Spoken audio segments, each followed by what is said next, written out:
बिस्मिल्लाहिर्रहमानिर्रहीम। स्टूडेंट, आज का जो हमारा लेक्चर है वो मैं आपको बताऊंगी सरगोदा बोर्ड के लिए इम्पॉर्टेंट टॉपिक्स, बीएससी के स्टूडेंट्स के लिए कि सरगोदा बोर्ड के जो स्टूडेंट्स हैं उनके लिए कौन से टॉपिक, कौन से चैप्टर्स इंपॉर्टेंट है। Sargodha board student, first of all तो पेपर पैटर्न भी ऐसे होता है कि 5 पेपर, 2 सेक्शंस होते हैं, सेक्शन ए होता है और सेक्शन बी होता है। उन दोनों सेक्शंस में आपके पास 5 क्वेश्चन होते हैं, जिसमें से 2 क्वेश्चन करना आपके लिए नेसेसरी होते हैं और एक क्वेश्चन आपकी अपनी चॉइस पे होता है कि आप सेक्शन 1 में से सिलेक्ट कर लो या सेक्शन बी में से।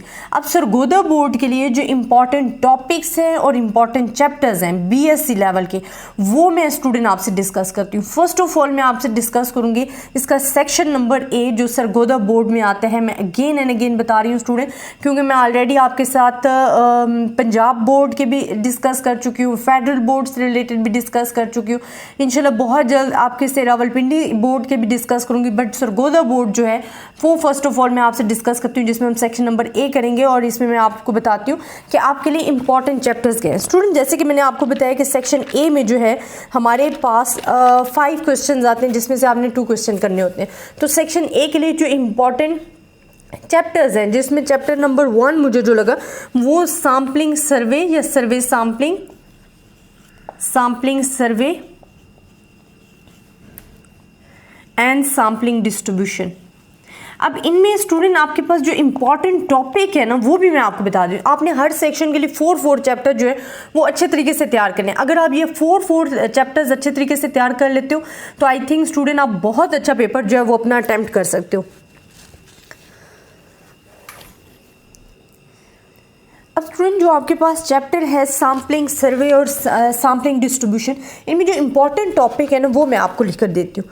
आपके पास जो फर्स्ट टॉपिक है ये बड़े इंपॉर्टेंट है, आपको sampling error and non sampling error का डिफरेंस पता होना चाहिए। ये मैं आपको इंपॉर्टेंट टॉपिक बता रही हूँ इसमें। फिर आपको सेकेंडली पता होना चाहिए कि probability and non probability sampling क्या होता है और उनकी टाइप्स मैं आपको लिख कर भी दे रही हूँ ताकि आप लोगों के लिए कंफ्यूजन ना हो। थर्ड स्टूडेंट, आपको पता होना चाहिए बाइज्ड क्या होता है, सैम्पलिंग बाइज्ड क्या होता है और इसको रिमूव करने के या ये कैसे जनरेट हो रहा होता है, इसके मेथड आपको पता होने चाहिए। देन आपके पास आपको पता होना चाहिए कि सैम्पलिंग फ्रेम और सैम्पलिंग डिज़ाइन क्या है। Sampling frame and design, sampling frame and design का आपको कॉन्सेप्ट क्लियर होना चाहिए। और स्टूडेंट आपको sampling and non sampling probability इनकी जितनी टाइप्स भी हैं ना वो भी आपने अच्छे तरीके से तैयार करनी है। अच्छा, आप क्योंकि सैम्पलिंग पढ़ रहे हो, आपको पता होना चाहिए कि sampling, what is the meaning of sampling है, एडवांटेजेस ऑफ सैम्पलिंग, ये जो बेसिक कॉन्सेप्ट है ना सैम्पलिंग के, ये आपको क्लियर होने चाहिए। अब जो क्वेश्चन आपने स्टूडेंट करने हैं, हमारे पास जो क्वेश्चन आ जाते हैं इसमें वैसे तो क्वेश्चन इंपॉर्टेंट है जितने भी हैं, लेकिन सैम्पलिंग डिस्ट्रीब्यूशन ऑफ प्रोपोर्शन वाले जो क्वेश्चन है ना वो बेशक सिंपल प्रोपोर्शन है या डिफरेंस बिटवीन प्रोपोर्शन है, तो प्रोपोर्शंस वाले क्वेश्चन जो हैं वो आपको अच्छे तरीके से तैयार होने चाहिए। ये आपके पास अब इसमें डिफरेंस ऑफ प्रोपोर्शन भी आ जाते हैं, सिंपल प्रोपोर्शन भी आ जाते हैं, तो ऐसे क्वेश्चन जो आपके पास बहुत ज़्यादा आते हैं। सेकंड चैप्टर जो स्टूडेंट आपके पास आ रहा होता है वो आपके पास है जी टेस्ट, आप कह सकते हो कि एस्टिमेशन का चैप्टर, ठीक है। एस्टिमेशन आपके पास बड़ा इंपॉर्टेंट चैप्टर है जो आपने सेक्शन 1 के लिए तैयार करना है सरगोदा बोर्ड वालों ने। अब स्टूडेंट हमारे पास जो एस्टिमेशन है इसमें बड़ी इंपॉर्टेंट, मैं आपको एक थ्योरी बताऊँ। एक तो criteria for good point estimate, criteria for good point estimate आपने तैयार करना है। इनके जितने भी 4 जो अनबाइजनेस है, कंसिस्टेंसी, एफिशिएंसी है, सफिशिएंसी है, वो आपने अच्छे तरीके से। अच्छा स्टूडेंट, अक्सर स्टूडेंट पूछते हैं कि मैम हमने क्या कितना एक्सप्लेन करना है अगर 5 नंबर का आपके पास क्वेश्चन है, 8 नंबर का। स्टूडेंट, एक तो आप फुल ये बताया करें कि एक्सपेक्टेशंस का मीनिंग क्या है, फिर उसमें जो डिफरेंट सिचुएशन आ जाती है कि पॉजिटिवली हमारे पास एक्सपेक्टेड वैल्यू क्या होती है, नेगेटिवली एक्सपेक्टेड वैल्यू क्या होती है, पॉजिटिवली स्क्यूड और नेगेटिवली स्क्यूड का जो पढ़ा था। फिर साथ में 1-2 प्रूफ करके एग्जाम्पल मस्त दिया करें, जिस तरह मीन एंड प्रोपोर्शन का तो आपके पास मस्ट हर एक में आया हुआ है, तो वो आपने मस्ट देना होता है। सेकेंड, आपको मेथड भी पता होना चाहिए। जो मेथड्स आपके पास 3 हैं, मेथड्स ऑफ पॉइंट एस्टिमेट के जो मेथड्स हैं वो आपको पता होने चाहिए। वो 3 मेथड्स हैं जो कि आपके पास मैक्सिमम लाइक्लीहुड मेथड है, मेथड ऑफ लीस्ट स्क्वायर है, मेथड ऑफ मूवमेंट्स हैं, उनकी डेफिनेशंस आपको अच्छे तरीके से आनी चाहिए और ये आपके बड़े इंपॉर्टेंट है। और जो क्वेश्चन आपने तैयार करने हैं वो कॉन्फिडेंस इंटरवल के क्वेश्चन इस चैप्टर में हैं आपके पास, जो कि बहुत ज़्यादा इंपॉर्टेंट है। और वो आपने मीन एंड प्रोपोर्शन दोनों के तैयार करने हैं, मीन एंड प्रोपोर्शंस, इनमें कोई इतना ज़्यादा डिफरेंस नहीं है, लेकिन थोड़ा थोड़ा डिफरेंस है। अगर आपको कॉन्सेप्ट क्लियर है तो आप इजीली उसको कर सकते हो। सेक्शन 1 के लिए स्टूडेंट जो 3rd and 4th चैप्टर है वो भी मैं आपको मेंशन कर देती हूँ कि आपने कौन सा चैप्टर तैयार करना है सरगोदा बोर्ड के लिए। अब स्टूडेंट चैप्टर नंबर 3 जो आपने तैयार करना है वो आपके पास आ रहा है टेस्टिंग हाइपोथेसिस। ये 3 जो आपके पास लगातार एक जैसे चैप्टर्स आ रहे हैं, बुक में भी आपके एक साथ ही आ रहे हैं, ये बड़े इंपॉर्टेंट चैप्टर हैं, ठीक है, और इनमें बहुत ज़्यादा क्वेश्चंस आपके आ रहे होते हैं। टेस्टिंग हाइपोथेसिस में स्टूडेंट आपको पता होना चाहिए कि हमारे पास टाइप 1 एंड टाइप 2 एरर क्या है। टाइप 1 एंड टाइप 2 एरर जो है वो आपको क्लियर होना चाहिए कि हमारे पास क्या है। इसी तरह आपको पता होना चाहिए कि 1 and 2 टेल टेस्ट क्या है। It's the most important 1 and 2 tail test. इनसे रिलेटेड आपके पास क्वेश्चन भी आ रहे होते हैं, अक्सर आपसे रीज़न भी पूछ ली जाती है, इससे रिलेटेड थ्योरी भी आपसे पूछ ली जाती है। हाइपोथेसिस का पता होना चाहिए जिसमें आपसे सिंपल हाइपोथेसिस पूछे जाते हैं, सिंपल हाइपोथेसिस होते हैं, कंपोजिट हाइपोथेसिस होते हैं, या आपको hypothesis null and alternative hypothesis होते हैं। तो स्टूडेंट इन हाइपोथेसिस का आपको पता होना चाहिए। जो क्वेश्चन आपने तैयार करने हैं वो आपके पास क्वेश्चन जो डिफरेंस आपके पास आ जाते हैं, डिफरेंस के question, difference between means and proportion, difference between means and proportion के जो हैं इसमें भी आपने हाइपोथेसिस, ये भी स्टूडेंट अगर आपके पास कॉन्फिडेंस इंटरवल वाला चैप्टर सही तरह से क्लियर है ना तो आई थिंक आपको इस चैप्टर में कोई भी मुश्किल नहीं होगी, क्योंकि ये difference between means and proportion वाले फार्मूलाज वही हैं, सिर्फ इसमें आप 6 स्टेप्स कर रहे होते हो, हाइपोथेसिस बना रहे होते हो। चैप्टर नंबर 4 लास्ट चैप्टर जो आपने सेक्शन 1 के लिए तैयार करना है वो आपके पास काई स्क्वायर है। काई स्क्वायर भी बड़ा ईजी चैप्टर है, थोड़ा सा लेंथी है लेकिन ईजी है।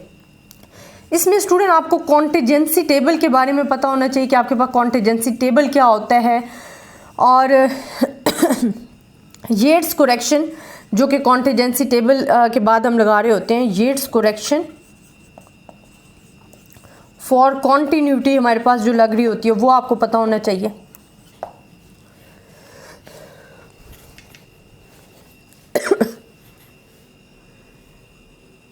स्टूडेंट साथ में आपको पता होना चाहिए कि कैरल पर्शियन अप्रॉक्सीमेशन जो है वो आपको अच्छा कॉन्सेप्ट क्लियर होना चाहिए काई स्क्वायर में, and Pearson chi square test for the goodness of it जो ये आपके बड़े इंपॉर्टेंट क्वेश्चंस हैं इस चैप्टर के जो आपने तैयार करने। अब स्टूडेंट ये तो हमने 4 चैप्टर डिस्कस किए हैं जिसमें हमने सैम्पलिंग सर्वे डिस्कस किया है, एस्टिमेशन है, टेस्टिंग ऑफ हाइपोथेसिस है, काई स्क्वायर। ये 4 चैप्टर जो हैं ये आपके सेक्शन नंबर 1 के लिए। अगर हम डिस्कस करें सेक्शन नंबर 2 को, तो जो सेक्शन नंबर 2 के इंपॉर्टेंट चैप्टर है स्टूडेंट वो आपके पास फर्स्ट ऑफ ऑल अगर हम डिस्कस करते हैं तो अनोवा, ये सेक्शन नंबर बी के हैं, ये सेक्शन बी के आपके पास क्वेश्चन डिस्कस करें।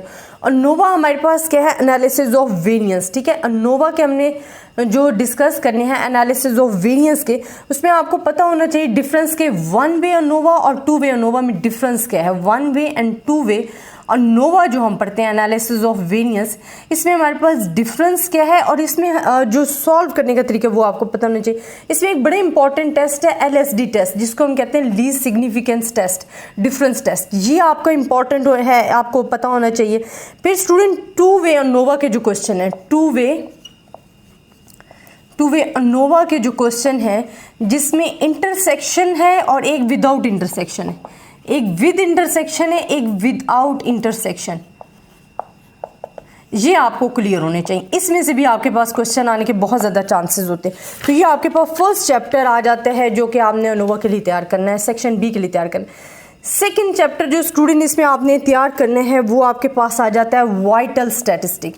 वाइटल स्टैटिस्टिक जो है बड़ा इजी चैप्टर है, थ्योरेटिकली है और ये जितने भी मैं आपको कॉन्सेप्ट बता रही हूँ स्टूडेंट, ये प्लेलिस्ट में आपके पास गिवन है, आप जाके ये तमाम के तमाम टॉपिक जो है सर्च कर सकते हैं। और मैंने विद चैप्टर्स के हिसाब से लेक्चर्स आपको दिए हुए हैं, लेक्चर्स पे भी नंबरिंग लिखी हुई है ताकि आपको पता हो कि लेक्चर नंबर 1 क्या है, लेक्चर नंबर 2 क्या है और उससे नेक्स्ट क्या है, ताकि आपको कन्फ्यूजन ना हो, क्योंकि आप प्रीवियस लेक्चर सुनोगे तो आपको नेक्स्ट लेक्चर समझ में आएगा। वाइटल स्टैटिस्टिक इंपॉर्टेंट है क्योंकि वाइटल स्टैटिस्टिक के आपको एडवांटेज, डिसएडवांटेज, इसके यूजेस, इसका मीनिंग ये आपको क्लियर होना चाहिए, या वाइटल इवेंट्स क्या होते हैं, ये आपको चीज़ें, क्योंकि जब आप चैप्टर जो भी पढ़ रहे हो ना, जो उसका नेम है उसके बेसिक कॉन्सेप्ट आपको क्लियर होने चाहिए। इसमें स्टूडेंट आपको पता होना चाहिए कि क्रूड डेथ रेट्स क्या है, इसी तरह क्रूड बर्थ रेट भी पता होना चाहिए, डेथ और बर्थ का दोनों का आपको कॉन्सेप्ट क्लियर होना चाहिए। एज स्पेसिफिक डेथ रेट क्या है, एज स्पेसिफिक डेथ रेट का आपको पता होना चाहिए। साथ में student classification of vital statistic, इसमें तकरीबन ये तमाम टॉपिक जो क्लासिफिकेशन की गई है उसमें ये तमाम सब कुछ आ रहा होता है। तो वाइटल स्टैटिस्टिक्स के क्लासिफिकेशन ऑफ वाइटल स्टैटिस्टिक पता होना चाहिए। इन्फेंट मोर्टेलिटी रेट आपको पता होना चाहिए, इन्फेंट मोर्टेलिटी रेट। इसी तरह आपको जनरल फर्टिलिटी रेट का पता होना चाहिए, एंड ग्रॉस एंड नेट जो रिप्रोडक्शन रेट है, gross and net reproduction rate, ये आपको मालूम होनी चाहिए। अच्छा स्टूडेंट, ये सारा जो चैप्टर है ना ये आपका बेस कर रहा है ज़्यादातर थ्योरेटिकली, इसमें बहुत कम क्वेश्चन हैं जिसमें आपने सॉल्व करना है, फार्मूलाज लगाना है, और उन क्वेश्चंस में से भी अक्सर आपके पेपर में आ रहे होते हैं। तो आपने एक तो थ्योरी अच्छे तरीके से तैयार करनी है, और जो आपके पास 4 से 5 क्वेश्चंस हैं ना जिनको आपने सॉल्व करना होता है वो आपको पता होने चाहिए। और जब आप थ्योरी तैयार करोगे तो इसमें फार्मूलाज आ रहे होते हैं, वो आपको ऑलरेडी सॉल्व करना आ जाते हैं। ये 2 चैप्टर्स जो हैं सेक्शन बी के लिए इंपॉर्टेंट, 2 मोर चैप्टर्स बताती हूँ जो आपने सेक्शन बी के लिए तैयार करने हैं सरगोदा बोर्ड वालों ने, वो भी मैं आपको उसके इंपॉर्टेंट टॉपिक और चैप्टर साथ साथ आपको बताती जा रही हूँ, वो आपने नोट करने। एक आपने करना है एक्सपेरिमेंटल डिज़ाइन। अच्छा स्टूडेंट, जो हमारे पास अनोवा चैप्टर है, एक्सपेरिमेंटल है, या हमारे पास स्काई स्क्वायर है, ये मिलते जुलते चैप्टर हैं, इसमें मुश्किल कुछ भी नहीं है, थोड़ा थोड़ा डिफरेंस है जो कि आपने अच्छे तरीके से तैयार करना है।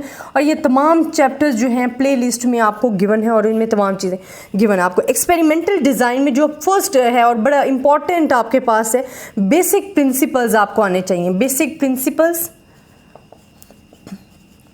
Of experimental design, basic principle of experimental design आपको पता होने चाहिए कि basic principle of experimental design क्या है। इसी तरह स्टूडेंट आपको पता होना चाहिए CRD हमारे पास क्या है, इसका एडवांटेज एंड डिसएडवांटेज कि कंप्लीटली रैंडमाइज्ड डिज़ाइन क्या है, इसका फार्मूला क्या है, इसकी इक्वेशंस क्या है, इसका एडवांटेज क्या है, डिसएडवांटेज क्या और मेथड क्या है।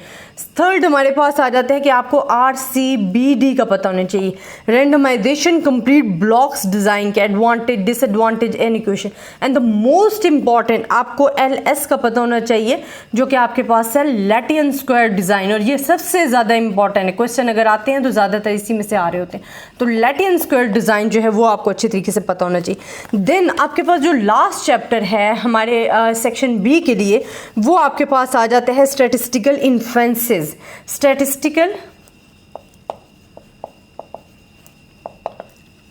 Statistical inferences in regression and correlation. इनमें स्टूडेंट जो आपके पास इंपॉर्टेंट टॉपिक है, एक तो आपको लीनियर रिग्रेशन प्रॉब्लम पता होनी चाहिए, लीनियर रिग्रेशन जो प्रॉब्लम है वो आपने डिस्कस करनी है। इसी तरह हाइपोथेसिस बनाने पता होने चाहिए, कॉन्फिडेंस इंटरवल अगर आपने फाइंड करना है फॉर अल्फ़ा एंड बीटा के लिए वो आपको फार्मूला और वैल्यूज़ पता होना चाहिए। इसी तरह अगर आपने हाइपोथेसिस बनाने हैं अल्फ़ा एंड बीटा के लिए तो स्टूडेंट उसका प्रोसेस भी आपको पता होना चाहिए। और इसमें मोस्ट इंपॉर्टेंट थिंग जो है आपको testing hypothesis about correlation coefficient पता होना चाहिए, कोरिलेशन कोफिशिएंट, जब आप testing hypothesis of correlation coefficient करते हो तो 3 सिचुएशन आपके पास आती हैं। एक रो जिसको हम बोल रहे होते हैं रो 1 जो है हमारे पास इक्वल होती है सम स्पेसिफाइड वैल्यूज़ को। इसी तरह रो 1 इज इक्वल्स टू रो 2 जब 2 पॉपुलेशंस गिवन होती है, और ये जो मोस्ट इंपॉर्टेंट कि रो इज इक्वल्स टू 0 के इक्वल होती है, ये कोरिलेशन कोफिशिएंट। तो स्टूडेंट ये सरगोदा बोर्ड के लिए आपके इंपॉर्टेंट चैप्टर्स और इंपॉर्टेंट टॉपिक्स हमने डिस्कस किए हैं फॉर द स्टैटिस्टिक्स के लिए, जिसमें आपके पास सेक्शन ए में भी हमने 4 चैप्टर तैयार करने हैं, सेक्शन बी में से, और ये आपके पास फुल के फुल क्वेश्चन तैयार हो जाते हैं 4 चैप्टर्स तैयार करने से। जो हमारे पास फर्स्ट सेक्शन है उसमें जो हमारे पास चैप्टर्स इंक्लूड हो रहे थे सरगोदा बोर्ड के लिए, वो आपके पास सैम्पलिंग सर्वे है, एस्टिमेशन है, टेस्टिंग ऑफ हाइपोथेसिस है, काई स्क्वायर है। जो सेकंड चैप्टर है उसमें आपके पास क्या आ जाता है, एक्सपेरिमेंटल डिजाइन आ जाता है, स्टैटिस्टिकल इन्फ्लुएंसेस आ जाता है आपके पास, और वाइटल स्टैटिस्टिक्स आ जाता है। ये तमाम आपने चैप्टर्स जो हैं स्टूडेंट तैयार करनी है। अगर आपको इसमें किसी भी किस्म को प्रॉब्लम है तो आप मुझसे डिस्कस कर सकते हैं। स्टूडेंट ये तमाम के तमाम टॉपिक जो मैंने आपसे डिस्कस किए हैं ये मेरी प्लेलिस्ट में भी मौजूद है चैनल की, आप प्लेलिस्ट में जाके देखो, आपको चैप्टर के नेम के हिसाब से लेक्चर्स गिवन है, आपको इजीली वहां से समझ आ जाएगी। अगर फिर भी आपको किसी किस्म की कंफ्यूजन हुई तो आप मुझसे डिस्कस कर सकते हो। अपनी दुआ में याद रखिएगा। अल्लाह हाफिज़।